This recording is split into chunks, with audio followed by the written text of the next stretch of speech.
Okay, so this is just a lecture exam 1 kind of overview for this module. And as I mentioned in the course overview video, there's always a to-do list at the beginning of the module. So you can just click on that. And it kind of gives you an idea of what you're going to be attempting to accomplish in this particular unit. So things that you have here. I will say for the lecture exam 1 module, there's a little bit more things that you need to do than you'll see in the remainder of the modules. And that's just because it's our first module. So for example, you're going to have an introduction to class. You're going to need to read through the honor lock acknowledgement and understand what constitutes as cheating. Take a syllabus quiz, and complete the introduction to mastering Pearson assignment. And then you wouldn't see those again. And you can go through and read this. I have additional notes on here. For example, you don't have to complete the Pearson assignments in one sitting.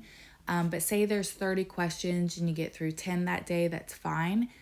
It will not submit as an attempt until you actually hit the submit button. So you could come in 5 days later and pick up right where you left off on that particular assignment.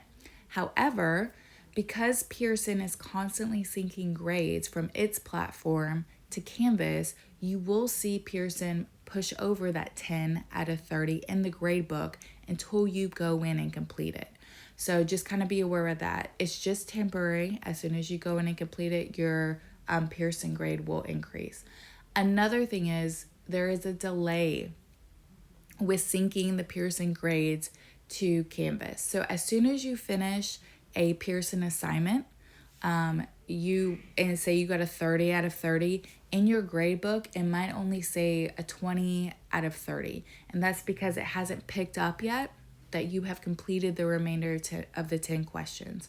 So usually within like 10 to 15 minutes, the grade book will update to the correct score, but it can take up to 24 hours.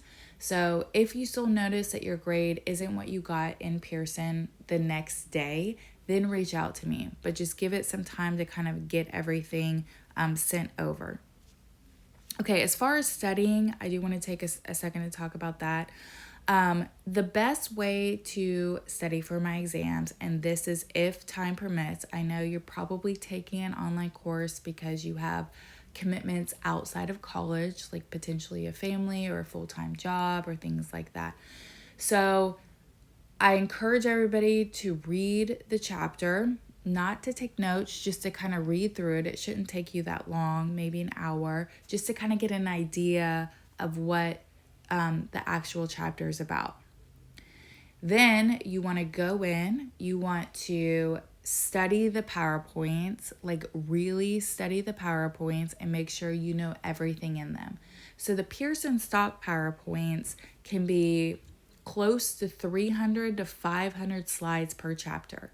So you might see the amount of slides I have in my PowerPoint and be overwhelmed, but I've really trimmed at least half of the material to what I think is most important, not only for you to understand this chapter and what we're talking about, but also for a lot of the exams that are required to get into healthcare programs. So for example, nursing, so the TEAS test.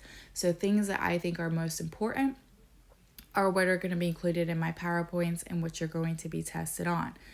So after you've completely studied the PowerPoints, you know everything in them, then I either recommend that you go in and watch the lecture playlist or read your textbook to help tie all the information together. So that's my recommendation. If you're crunched for time, you can maybe skip the read ahead and then just study the PowerPoints and then go in and then read your textbook or watch the lecture playlist again to tie it together. And that last step of going in and reading your textbook is really important because, like I said, a lot of this is conceptual and heavy physiology, so just knowing facts or definitions will likely not give you a grade that you want on your lecture exam. You really need to understand how these organ systems work in order to be successful. Okay. Also, this is just my advice. I get a lot of emails each semester asking, this is a lot of overwhelming information. How do I study and study consistently? Well, Canvas has an app. A lot of you probably have the student version of the Canvas app on your phone. you can pull up the slides on the Canvas app. And my recommendation, and if you read the introduction to discussion board, you're probably aware I'm also a graduate student as well. How I study, because I have a full-time job and I'm working on a PhD, is using that app, pulling up slides. Maybe in the morning, instead of, getting on social media or looking at other things, I'll pull up the slides and I'll try to commit to memory 3 to 4 slides. Doesn't take a whole lot of time. Same thing at lunch. I'll pull up some more and I will look at a little bit more slides and study those at bedtime, things like that. If you do that every single day, before you know it, without even actually having to sit down to study, you will have learned so much information. And then that way you can kind of tie everything together when you do sit down to study before the exam, and just read it and make sure that you're really good with the material. Okay, so again, that's recommendations. Everybody has a different way that they like to study, so however you choose to study is up to you. All the assignments, again, the dates are built into the Canvas assignment, so you can see them listed under modules, but I've also listed them here in case you want to go through and do a checklist for this to do. Okay, so let's go back to chapter 17 and chapter 21, because that's how these unit overview videos are set up, me just introducing the topics that are going to be tested on this exam. So chapter 17 is on blood, and this chapter is probably one of the most important chapters that you make sure you know all the information in it. And that is because you're going to see this information again in almost all of the other organ systems because blood is so important, right? It's a lot more than just a fluid. If you remember from AMP1, blood is a type of connective tissue. It's composed of plasma, which is your fluid matrix, and it's composed of formed elements. So those are your blood cells. So your erythrocytes, leukocytes, and platelets. We collectively call all of our blood cells formed elements. Functionally, blood is our body's delivery system. So it's going to transport oxygen, carbon dioxide, so gases, nutrients, hormones, and waste. So that's really important, and you're going to see this function of blood again, especially when we hit the respiratory system because of the transportation of gases, when we talk about the digestive system because of the transportation of nutrients, when we talk about the endocrine system because it transports hormones, and the urinary system because it transports waste products. So this is a really important chapter to kind of focus on to be successful in the remainder chapters. In addition to transportation, it's also going to help regulate our body's temperature. We can shunt blood to areas that need it the most. So if we're cold, we can shunt it to our skin. It's also going to help regulate pH. We'll talk later on. We do a chapter just on acid-base balance. So we'll talk more about that in that chapter, and fluid balance as well.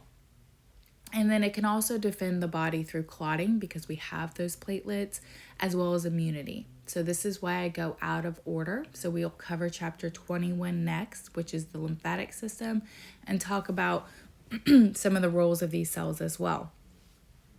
All right, we're also going to talk about hematopoiesis. So this is basically how do we form our blood cells and the importance of hemoglobin in gas exchange. And there'll be a little bit of clinical terminology. So we'll talk about concepts like anemia, leukocytosis, and especially blood typing, which is really important when we're talking about transfusions. Then we'll jump into chapter 21, and this is going to be on the lymphatic system. So the lymphatic system works hand in hand with blood, but it plays a more specialized role in immunity and fluid balance. So it's going to collect excess interstitial fluid. It's going to filter it through lymph nodes and then return it back to the bloodstream. So along the way, our lymphoid organs like our spleen, our thymus, tonsils, and our malt, which you'll learn about later on, are going to help monitor and kind of protect these pathogens. So this chapter is going to introduce immune cells, especially lymphocytes, which are talked about in chapter 17. And then it's kind of set the foundation for our adaptive versus innate immunity, which we'll talk about later on. So together, these chapters are kind of introducing the idea that circulation is not just about moving blood. It's also about, again, maintaining defense, fluid distribution, and communication when we're talking about hormones throughout the entire body. So if you have any questions, please feel free to reach out to me. And there's an exam guide here. And you can post if you have any questions to the exam 1 questions discussion board.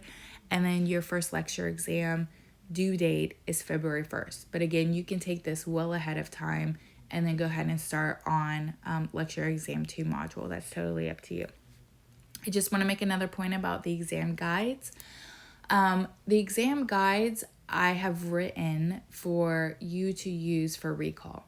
So a lot of times students like to take an exam guide, fill out the guide, and then they only study that, and then you'll miss so much other information.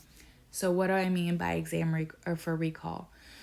So after you've studied, you don't have to wait till you studied 17 and 21. You could just study chapter 17 and then look at that particular guide. And then your goal would be to, hey, I've studied that. Let's look at these points and let's see what I can recall. So the functions of blood are listed here. What can I say about transportation? What can I remember? What about the regulation and protection? What about components of blood? Components of the 3 layers. So after they've been centrifuged, so which one has the highest density, which one has the lowest density, and which particular layer could you find leukocytes, things like that. So if you can't remember it, then that's an indication that you need to go back and study that area. So that's how I encourage you to use the guide. It's not really meant to be filled out and studied, and then you might get to your exam and be like, oh, I didn't look at that part or something like that. So recall is the best way to use this. Read through the guide regardless, because I give you a lot of information. Like for example, here you can see electrolytes. You do not need to know the specific examples. And I mean that because you won't see those on the exam. Plasma proteins. Yes, you do need to know those and their functions. So it's really good to read through the exam guide to kind of get an idea of what's going to be tested on your exams. So again, if you have any questions, please feel free to reach out to me.